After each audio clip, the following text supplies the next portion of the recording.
큰 집에는 큰 금그릇과 은그릇뿐 아니라 나무 그릇과 질그릇도 있어 귀하게 쓰는 것도 있고 천하게 쓰는 것도 있나니 그러므로 누구든지 이런 것에서 자기를 깨끗하게 하면 귀히 쓰는 그릇이 되어 거룩하고 주인의 쓰심에 합당하며 모든 선한 일에 준비함이 되리라. 또한 너는 청년의 정욕을 피하고 주를 깨끗한 마음으로 부르는 자들과 함께 의와 믿음과 사랑과 화평을 따르라. 어리석고 무식한 변론을 버리라. 이에서 다툼이 나는 줄 알미라.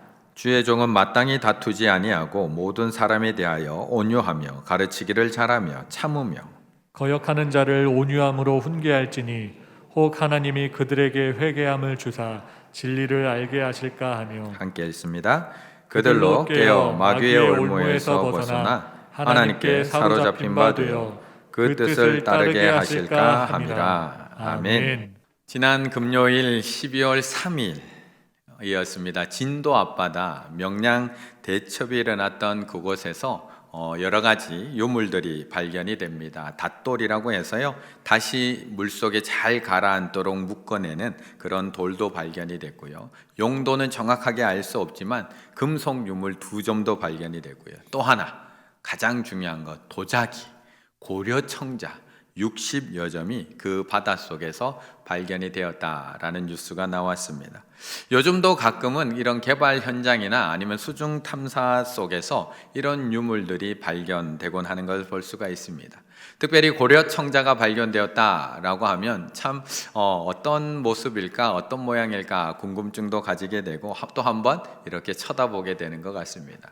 고려청자의 특수성과 우수성은 색깔이 있습니다. 색깔. 은은하고 맑고 투명한 푸른색 비색을 띠고 있는, 푸른빛을 띠고 있는 그 청자의 색깔이 아름다움의 가장 중요한 특징입니다. 그런데 이런 아름다운 비색을 띤 고려청자가 계속해서 이어지지 않고요, 고려정기로, 고려시대로 넘어가면서 사라지게 됩니다. 예쁘고 아름다우면 계속해서 만들어내면 될 텐데 왜 갑자기 사라지게 된 것일까? 1950년 고려 말기에는 왜구들이 고려 땅을 자주 그리고 아주 심하게 침범을 했다라고 합니다. 특별히 바닷가에 있는 마을들은 이 왜구들에 의해서 자주 약탈을 당하고요, 심하게 약탈을 당하게 됩니다. 그 횟수와 강도가 점점 심해지면서 고려 조정이 법을 하나 만듭니다. 이 왜구들이 쳐들어오면 조정에 힘이 있으면 가서 왜구들을 막아주면 될 텐데 고려 말기, 고려도 이제 힘을 잃어가고 있는 상황 속에서 어떤 법을 만드느냐, 바닷가에서 50리 안에는 사람이 살 수 없다라는 법을 만들게 됩니다. 바닷가에 살면 왜구들의 침범을 받고 다 빼앗기니까 다 내륙으로 들어와서 살아라 라는 법령을 내리게 됩니다.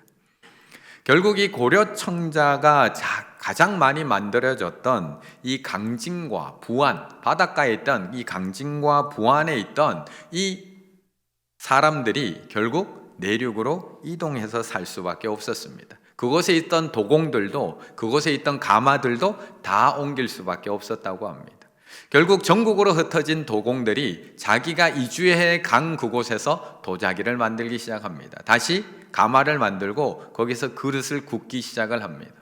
그런데 똑같은 도공이 똑같은 방법으로 똑같이 열심히 그릇을 구워내는데 이 색깔이 나오지를 않는 겁니다. 분명 푸른색 빛이 나와야 되는데 그렇게 열심히 밤을 새워가며 구워내는데도 불구하고 시멘트처럼 회색 빛이 나는 그릇들만 만들어지는 겁니다. 이 세월이 지나서 왜 그랬을까라고 알아봤더니 그 이유는 흙과 유약에 있었다고 합니다. 흙과 유약이 강진과 부안의 것처럼 그렇게 좋은 흙이 아니었다. 정확하게는 흙 속에 철분이 딱 3%가 들어있어야지만 이 푸른 빛이 날 수 있는데 도공들이 이동해간 모든 곳의 흙들은 이 철분이 이거보다 많거나 적거나 했기 때문에 이 색깔이 나올 수가 없었다라고 이야기를 합니다. 그래서 그곳으로 이동했던 도공들은 다른 그릇을 만들어내기 시작을 합니다. 회색 빛으로 만들어낸 그릇들을 만들어내기 시작을 하고요, 그 위에다가 하얀 흙을 발라서 서민적이고 소박한 그릇을 만들어냅니다. 이것이 조선 전기의 많은 서민들이 사용했던 분청사기 그릇이 됩니다. 이처럼 이 작은 그릇 하나에도 참 많은 사연들이 담겨 있습니다. 일제강점기에는 집집마다 있던 녹그릇을 다 빼앗아 갑니다. 그 전까지는 집집마다 녹그릇이 다 있었는데 일제강점기에 총알을 맞는다는 이름, 공출이라는 이름으로 집에 있는 녹그릇을 싹 가져갑니다. 그래서 그때부터 녹그릇이 귀한 그릇이 되어버립니다. 그릇 안에는, 이 작은 그릇 하나 안에도 당시의 시대적 상황, 아픔, 눈물, 애환들이 다 담겨 있습니다. 우리가 볼 때는 별 볼 일 없는 작은 그릇 하나이지만 우리 선조들이 살아온 인생과 삶이 그 작은 그릇 하나 안에 다 담겨 있다라는 것입니다. 그런데 참 재미있는 것은 제가 이제 이런 그릇의 이야기 책을 읽으면서 들었던 생각이, 참 재미있는 것은 그릇 안에만 우리의 삶이 담겨 있는 것이 아니라 우리 안에도 그릇이 담겨 있다라는 것을 알게 됩니다. 그릇 안에만 우리네 인생이 담겨 있는 것이 아니라 우리 안에도 각자 그릇이 다 담겨 있다라는 것입니다. 그래서 우리는 서로를 보면서 이렇게 이야기합니다. 아이, 저 사람은 그릇이 커. 아이, 저 사람은 그릇이 작아. 아이, 저 사람 그릇이 얼마나 작은데. 모든 것을 다 담아낼 수 있는 그릇이 큰 사람도 있고, 아무것도 작은 것 하나 못 담아내서 참아내지 못하면은 간장종지 같은 사람도 우리 안에 있다라는 것입니다. 한번 인사 한번 나눠보실까요? 간장종지는 아니시죠? 인사 한번 나눠보시겠습니다. 간장종지는 아니시죠? 그런데 우리가 오늘 본문을 읽다 보면 놀랄 만한 것은 뭐냐 하면, 우리는 그 간장종지만한 사람 어디다 쓰겠어? 라고 이야기하는데, 오늘 본문에서는 그 간장종지조차도 토기장이의 손을 거쳐서 만들었다라고 말씀하고 있습니다. 20절의 말씀을 함께 읽겠습니다. 20절입니다. 큰 집에는 금그릇과 은그릇뿐 아니라 나무 그릇과 질그릇도 있어 귀하게 쓰는 것도 있고 천하게 쓰는 것도 있나니. 아멘. 오늘 본문 20절에는 큰 집, 하나님의 집에 있는 금그릇, 은그릇뿐만 아니라 나무 그릇, 깨지기 쉬운 질그릇까지도 이야기하고 있습니다. 그리고 이 그릇들을 크게 두 가지로 분류를 합니다. 귀한 것과 천한 것으로 구분을 하고 있습니다. 그런데 중요한 것은 안 쓰는 그릇은 없다는 겁니다. 귀해서 쓰는 그릇, 천에서 안 쓰는 것이라고 말씀하고 있는 것이 아니라 귀하게 쓰는 것과 천하게 쓰는 것이 있다라고, 모든 그릇을 내가 다 사용한다라고 말씀하고 있다는 겁니다. 왜요? 이 그릇을 만든 분이 하나님, 이 그릇을 만든 토기장이가 하나님이기 때문에 그렇습니다. 로마서 9장에 보면 정확하게 얘기해 줍니다. 토기장이가 진흙 한 덩이로, 하나는 귀히 쓸 것, 하나는 천이 쓸 그릇을 만든 권한이 없느냐. 우리가 볼 때는 간장종지 같지만 그 작은 그릇조차도 하나님의 손에 의해서 만들어졌다. 일단 토기장이신 하나님께서 우리를 그렇게 만들었다는 것은 분명히 사용할 것이 있기 때문입니다. 하나님의 집에는 꼭 필요하기 때문입니다. 내 마음에 드는 그릇만 쓰는 우리들이야 내 취향에 따라서 버리기도 하고 쓰기도 하고 내비두기도 하고 창고에 처박아 놓기도 하지만, 간장종지 하나까지도 자신의 손으로 직접 만드신 하나님에게는 그 작은 그릇 하나조차도 얼마나 귀할까요? 얼마나 사용할 것이 많을까요? 다시 한번 인사 나누실까요? 간장종지라도 괜찮아. 간장종지라도 괜찮아. 서울에 가면 서울 강남 중앙침례교회, 강남 중앙침례교회와 오륜교회 장애부를 섬긴 이순애 전도사님이라는 분이 계십니다. 이분은 참빛 장애인 교회, 평화모자원, 그리고 그 생명 공동체 등을 섬기신 전도사님인데 올해 나이가 딱 70세가 되는 전도사님입니다. 이분이 얼마 전에 자신의 소설과 같은 삶을 적어놓은 에세이 한 권을 펼쳐냅니다. 그 제목이 뭐냐 하면 토기장이가 빚으신 간장종지라는 제목의 책입니다. 간장종지. 1952년에 태어나셨습니다. 그리고 성신여자 사범대학교, 지금은 성신여대 국어교육과를 졸업을 하십니다. 그리고 이제 교사로 임명을 받고 교사 생활을 시작하는데 어디서 교사 생활을 시작하냐? 충주 미덕중학교에 오셔서 교사 생활을 하게 됩니다. 20대 나이, 건강하고 활기 있고 그렇게 아이들을 사랑하는 20대의 나이로 여기 와서 3년, 딱 3년, 만 3년을 아이들을 가르쳤는데 어느 날 갑자기 자신에게 질병이 찾아옵니다. 선천성 뇌혈관 기형이라는 갑작스러운 질병을 맞이하게 되고 쓰러지게 됩니다. 죽을 수도 있는 뇌 수술을 급박하게 해서 겨우겨우 목숨은 건졌지만 좌측 몸의 절반을 사용할 수 없는 반신불수 장애인 2급의 등급을 받게 됩니다.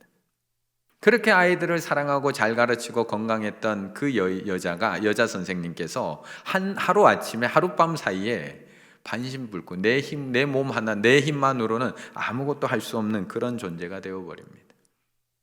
그런 깊은 어둠의 터널을 지나가고 있을 때 마치 그 풍랑을 가르고 한밤에 찾아오셨던 그 예수님이 찾아오신 것처럼 그 깊은 밤 속에 예수님을 만나게 되고 그 예수님 속에서 비록 몸은 이렇지만 새로운 비전과 새로운 꿈을 꾸게 됩니다.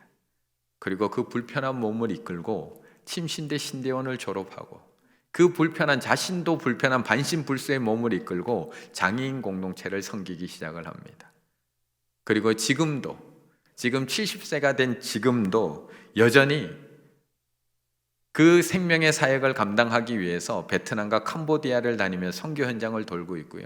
자신의 부모님, 자신의 가족들도 자신의 변화된 모습을 통해서 다 구원을 받게 하는 일을 감당해냅니다.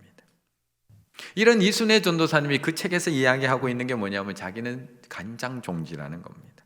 내 몸 하나 내 마음대로 할 수 없는 연약한 간장종지, 그냥 큰 밥상에 놓여 있으면 있는지 없는지조차도 눈에 잘 띄지 않는 작고 보잘것없는 간장존지, 하지만 모든 음식에 간을 맞추어 주어서 먹는 이로 하여금 행복하게 먹을 수 있게 만드는 간장종지, 그 식탁을 먹게 되시는 하나님의 기쁘시게 그 맛을 볼 수 있도록 간을 맞춰주는 간장종지, 맛을 잃어가는 세상 속에서 짠맛을 내는 그 간장종지로서의 역할을 해왔고, 앞으로도 나는 비록 이 몸으로 큰 그릇은 아니지만 여전히 그 작고 작은 간장종지로서 하나님의 사명을 감당해내겠노라, 이 책에서 고백하고 있는 것입니다. 예수님의 12제자들, 큰 그릇 은그릇이었나요? 큰 그릇이었고 좋은 그릇이었나요? 야고보와 요한은 냄비였습니다. 냄비. 얼마나 성격이 급했으면 별명이 보아너게 울의 아들입니다. 하나님께서 예수님께서 복음 전하라고 하자 열정적으로 가서 복음을 전합니다. 그런데 그 복음을 받아들이는 사람이 제대로 영접하지 않고 불친절하자 그 사마리아인 마을을 보고 예수님에게 저기 불 내려서 다 죽여버리세요라고 얘기하는 게 야고보와 요한입니다. 얼마나 냄비 같은 사람들입니까? 베드로는 그릇이 컸을까요? 간장종지도 그런 간장종지가 없습니다. 늘 비교 의식 속에서, 늘 예수님 좌편 우편 야고보와 요한이 앉겠다고 이야기하자 그 뒤를 따라다니면서 늘 비교 의식 속에서 늘 큰 소리치며 살아갔던 사람, 다 주를 버릴지라도 저는 주를 버리지 않을 겁니다. 그 비교 의식 속에서 날마다 고백하며 결국에는 실패한 인생으로 예수님 부인하고 자기 고향으로 돌아가 물고기 잡고 있었던 베드로. 그런 베드로를 예수님이 또 찾아오십니다. 그리고 네가 날 사랑하느냐는 그 질문으로 그를 또 회복시켜 주십니다. 내 양을 먹이라, 내 양을 치라, 내 양을 먹이라, 사명감까지 회복시켜 주십니다. 그러면 좀 넓어져서 하나님 일 감당해야죠. 그런데 요한복음 21장에 보면 그 드라마틱한 순간에도 뭐라고 이야기하느냐, 이에 베드로가 그를 보고 예수께 여짜오되 주님 저놈은 어떻게 됩니까? 여전히 간장종지예요. 예수님이 찾아오셔서 이렇게 찾아오셔서 얘기하면 이제 좀 넓어져야죠. 나 실패했지만 예수님이 나 찾아오셨지. 근데 여전히 간장종지로 비교 의식 속에서 여전히 그렇게 예수님의 부름을 다시 받고 있는 사람은 베드로. 우리 충일교회 안에는 얼마나 다양한 그릇들이 모여 있을까요? 12명도 이렇게 다양한데 우리 충일교회 안에는 얼마나 다양한 그릇이 모여 있을까요? 큰 그릇부터 시작해서 작은 그릇에 이르기까지 뚝배기처럼 도대체 저 사람은 언제 끓는 거야? 교회를 지금 몇 년 다니는데 아직도 안 끓고 있어. 내 마음을 답답하게 하는 뚝배기와 같은 사람이 있는 반면에 교회 온 지 1년도 안 됐는데 여기 가서 봉사하고 저기 가서 봉사하고 정말 금방 끌어올라서 하나님의 일을 열심히 하고 뛰어다니는 냄비와 같은 신앙을 가진 그런 사람들도 우리 가운데 있습니다. 중요한 것은 하나님께서 지으신 그 그릇들은 하나님의 목적에 따라서 하나님께서 사용하고 계시다라는 것입니다. 그런데 참 안타까운 것 하나가 있는데, 모든 그릇은 다 사용하시는 하나님인데 딱 하나 사용하지 않는 그릇이, 사용하지 못하는 그릇이 있다는 것입니다. 21절의 말씀 함께 읽습니다. 21절입니다. 그러므로 누구든지 이런 것에서 자기를 깨끗하게 하면 쓰는 그릇이 되어 거룩하고 주인의 쓰심에 합당하며 모든 선한 일에 준비함이 되리라. 아멘. 요즘은 대가족, 대식구들이 같이 사는 집이 많이 없습니다. 그러다 보니까 식구 숫자에 따라서 집에 밥그릇, 국그릇을 준비하는 경우가 많습니다.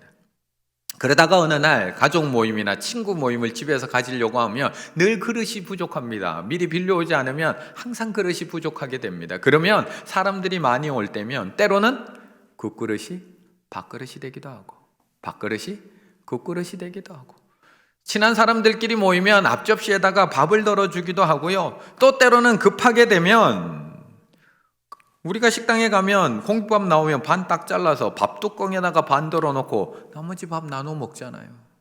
친하면 얼마든지 그릇의 용도를 바꿔서 우리는 얼마든지 사용할 수 있습니다. 하지만 딱 하나, 우리가 못 쓰는 그릇, 더러운 그릇은 사용하지 않습니다. 아무리 친한 사이라도 더러운 것에 음식 덜어주지 않습니다. 아무리 가족 간의 사이라도 더러운 그릇에 음식 덜어주지 않습니다. 앞접시에다가 국을 줄 수도 있고 밥뚜껑에다가 밥 덜어줄 수도 있고 냄비 뚜껑에다가 라면 끓여 먹을 수 있습니다. 그런데 더러운 그릇에는 아무도 덜어주지 않습니다. 아무리 친하더라도. 왜요? 왜 안 덜어주시나요? 왜 더러운 그릇에는 음식 안 담아주시나요? 예의가 아니라서? 기분 나쁠까 봐? 아니요. 거기에 담기는 것이 무엇이라도 똑같이 더러워지기 때문에 그렇습니다. 거기에 무엇을 담더라도 더러운 그릇에 무언가를 담게 되면 그 음식까지도 더러워지기 때문에 그렇습니다. 17절의 말씀에 우리에게 이렇게 얘기합니다. 그들의 말은 악성 종양이 퍼져나간과 같은데, 그 중에 후메네오와 빌레도가 있느니라. 더러운 그릇이 있습니다. 거기에다가 밥을 담았습니다. 그럼 밥도 더러워집니다. 더러워서 못 먹어서 버렸습니다. 그런데 안 씻고 거기다 또 국을 담아서 줍니다. 그 국도 더러워서 또 버려야 됩니다. 거기다가 무엇을 담든지, 어떤 반찬을 담든지, 나물을 담든지, 내가 아무리 좋아하는 무언가를 담아도 그 그릇에 안에 담긴 것은 다 더러워집니다. 심지어 그 더러운 것을 먹은 나까지, 우리까지도 더럽힙니다. 그래서 사도 바울은 그런 더러운 그릇을 가진 두 명의 이름을 오늘 본문 속에 명확하게 기록해 놓고 있습니다. 자기만 더러워지는 것이 아니라 악성 종양처럼 더러움을 퍼뜨리는 두 사람, 아무리 깨끗한 내용물을 담아도 더럽게 만들어버린 그릇을 가진 두 명의 이름, 후메네오와 빌레도를 밝혀주고 있는 겁니다. 그래서 대림절, 이 예수님의 오심을 준비하던 세례 요한, 아까 전에 우리 찬양 속에서도 들었지만 그 예수님의 오심을 준비하던 세례 요한도 복음을 이야기하기 전에 무엇을 외치느냐? 마태복음 회개하라, 천국이 가까이 왔느니라. 회개부터 외치는 겁니다. 예수님께서도 이 땅에 오셔서 복음을 전파하실 때 먼저 무엇을 얘기하시느냐? 이때부터 예수께서 비로소 전파하여 이르시되 회개하라, 천국이 가까이 왔느니라. 사도행전에 보면 사도들이 복음을 전합니다. 많은 유대인들이 그 사도들이 성령 받은 모습을 보고 우리는 어떻게 하면 성령 받겠습니까? 라고 질문을 하자 베드로가 이르되 너희가 회개하여 각각 예수 그리스도의 이름으로 세례를 받고 죄 사함을 받으라. 그리하면 성령의 선물을 받으리라. 먼저 성령부터 주지 않습니다. 먼저 회개하라. 죄 사함을 받으라. 깨끗하게 되어라. 먼저 이야기하고 있는 겁니다. 이스라엘 백성들은 성소에 들어가기 전에 자신의 죄를 모든 죄를 번제물에다 전가시킵니다. 그리고 하나님 앞에 속죄 제물로 하나님 앞에 올려드린 이후에 성소로 지성소로 들어갑니다. 바로도 안 들어갑니다. 그 앞에 있는 물두멍에 가서 또 자신의 모습을 비춰보며 손을 씻으며 하나님 앞에 깨끗한 모습으로 나아가기 위해서 또 한 번 나를 점검하며 하나님 앞에 깨끗한 모습으로 나아가게 됩니다. 하나님께서는 우리에게 깨끗한 그릇을 가지고 나오라고 말씀합니다. 그래야지 그 그릇에 담는 은혜가 은혜일 수가 있고, 그 깨끗한 그릇에 담는 은사가 은사일 수가 있고, 그 깨끗한 그릇에 담는 복음이 복음일 수가 있기 때문에 그렇습니다. 그렇다면 우리는 어떻게 깨끗해질 수 있을까요? 분명히 하나님께서는 깨끗한 그릇을 사용한다는 것을 우리는 이제 알고 있는데, 우리는 어디서부터 어떻게 깨끗해져야 하는 것일까? 23절의 말씀을 함께 읽겠습니다. 23절입니다. 어리석고 무식한 변론을 버리라. 이에서 다툼이 나는 줄 알미라. 아멘. 오늘 우리가 함께 읽은 본문 20절, 21절을 보면 그릇에 대해서 말씀하고 있습니다. 하나님의 집에 있는 다양한 그릇들, 그 중에 깨끗한 그릇을 사용한다라고 말씀하고 있습니다. 그런데 오늘 본문을 앞에서부터 뒤까지 쭉 한번 묵상하며 읽어보면 이 그릇에 대한 말씀을 20절, 21절의 중간에 두고 그 앞과 뒤에 어떤 하나의 주제를 가지고 계속해서 이야기해 내려오고 있는 것을 알 수가 있습니다. 14절부터 우리가 다시 한번 읽어보면 이렇습니다. 14절 함께 있습니다. 너는 그들로 이 일을 기억하게 하여 말다툼을 하지 말라고 하나님 앞에서 엄히 명하라. 이는 유익이 하나도 없고 도리어 듣는 자들을 망하게 함이라. 아멘. 14절에서 뭐라고 이야기하느냐? 말다툼을 하지 말라고. 16절 망령되고 헛된 말을 버리라. 17절 그들의 말은 악성 종양이 퍼져 나간과 같은데, 21절 그러므로 누구든지 이런 것에서 자기를 깨끗하게 하면, 그런 이야기를 하는 겁니다. 그리고 23절 어리석고 무식한 변론 말을 또 버리라. 이에서 다툼이 나는 줄 알미라. 주의 종은 마땅히 다투지 아니하고 온유하게 말로 가르치기를 잘하며 온유함으로 말로 훈계할지니. 14절부터 계속해서 말 그릇에 대해서 계속해서 말씀하고 있습니다. 우리는 하나님 앞에서 깨끗하게 할 것이 너무나 많습니다. 우리의 눈도 깨끗하게 해야 되고요. 우리의 손도, 우리의 발도, 우리의 생각도 하나님 안에서 깨끗하게 해야 됩니다. 우리의 육체, 우리의 가정, 우리가 머무는 삶의 자리들마다 우리는 하나님 앞에 깨끗하게 되어야 합니다. 하지만 그 가운데 가장 중요하면서도 우리가 가장 먼저 깨끗하게 해나가야 될 것, 우리가 말로 복음을 전하고 말로 가르치고 말로 증거하는 믿음의 자녀들이라면 우리가 가장 먼저 깨끗해야 할 것, 바로 말그릇이라는 것입니다. 말그릇. 물론 누군가는 이 이야기를 듣고 이렇게 이야기할 수도 있습니다. 마음이 중요하지, 마음이. 사람이 말은 그렇게 할 수 있지, 하지만 마음이 중요한 거 아니야? 말은 좀 그렇게 투박하고 말은 그렇게 좀 쏘아붙여도 마음은 안 그래. 마음은 그 사람 얼마나 착한데, 말은 좀 그렇게 해도 마음은 얼마나 착하고 비단인데. 맞습니다. 말만 그럴 수 있습니다. 우리는 그렇게 이야기합니다. 하지만 성경에서는 그렇게 이야기하지 않습니다. 성경에서는 그 마음과 말이 연결되어 있다라고 이야기하고 있습니다. 야고보서에서 우리에게 이렇게 이야기합니다. 입에서 찬송과 저주가 나오는 듯다. 내 형제들아, 이것이 마땅하지 아니하니라.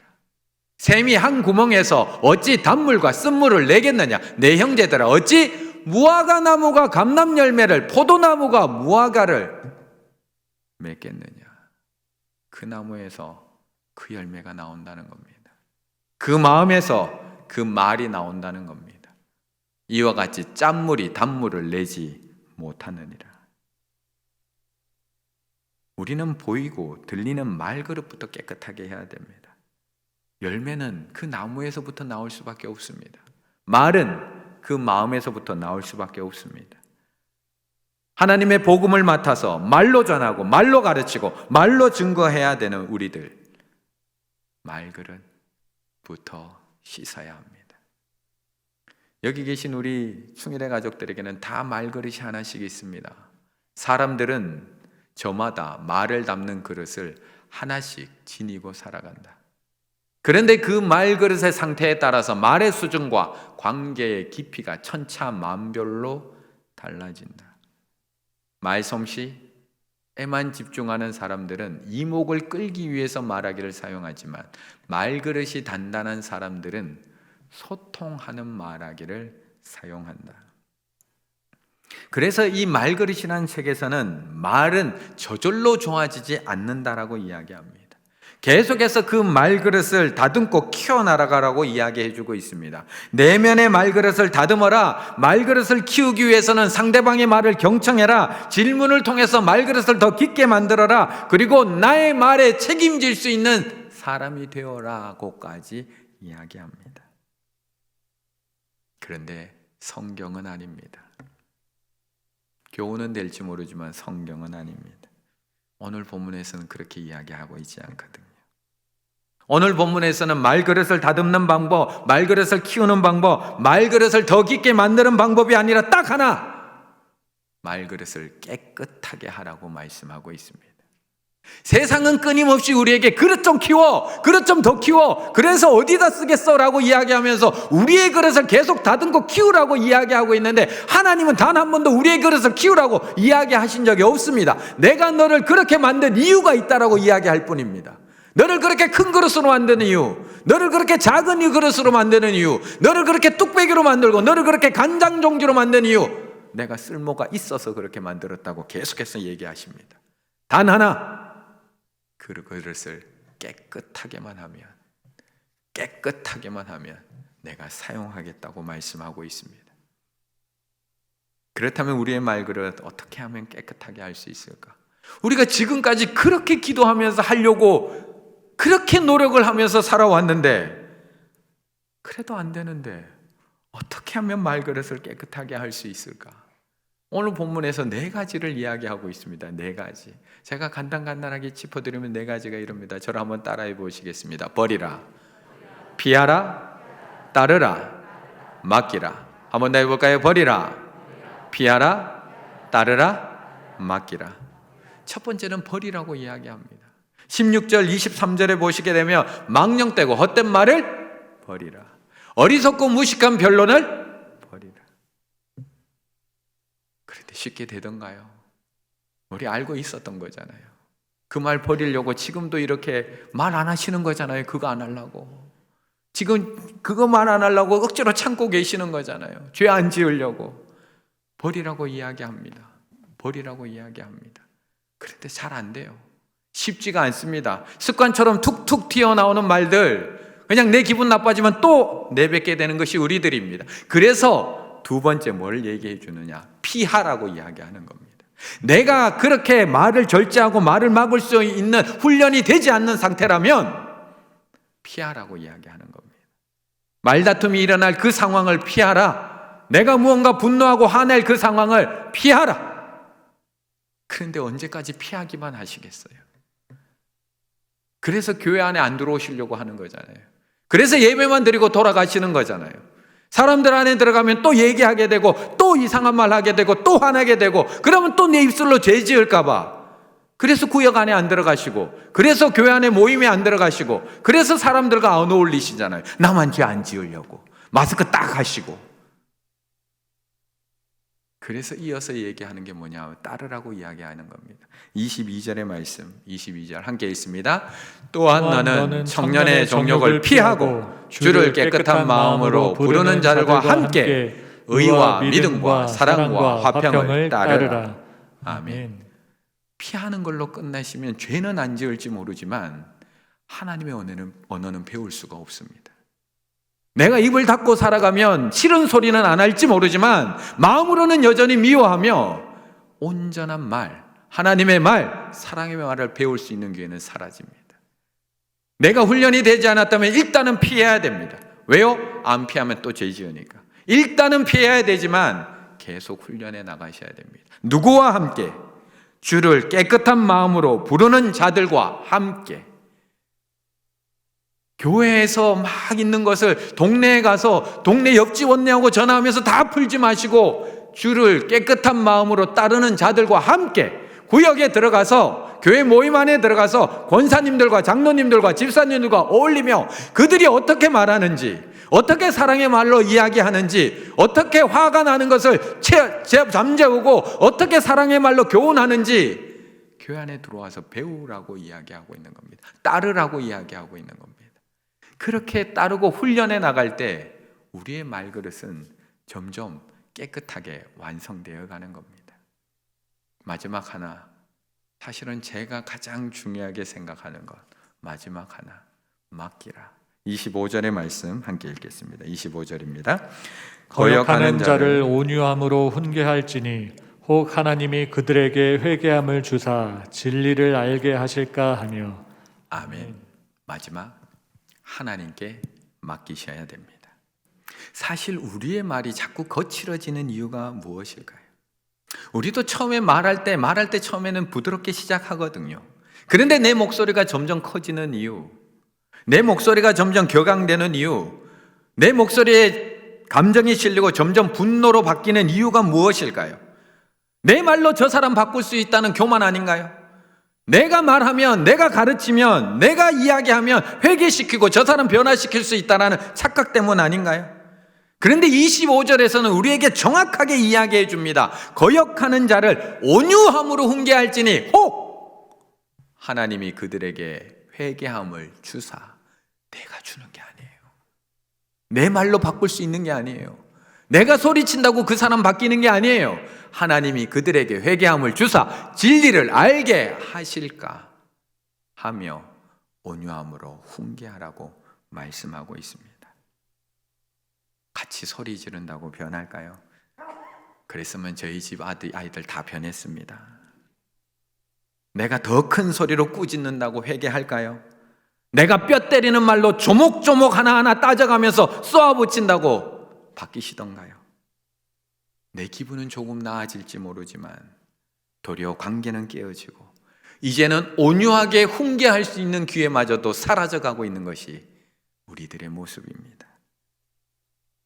나만 하나님이 만드신 그릇이 아니라 귀한 그릇이든 천한 그릇이든 그 사람도 하나님께서 만드신 그릇입니다. 그렇다면 만드신 하나님의 손에 맡기셔야 됩니다.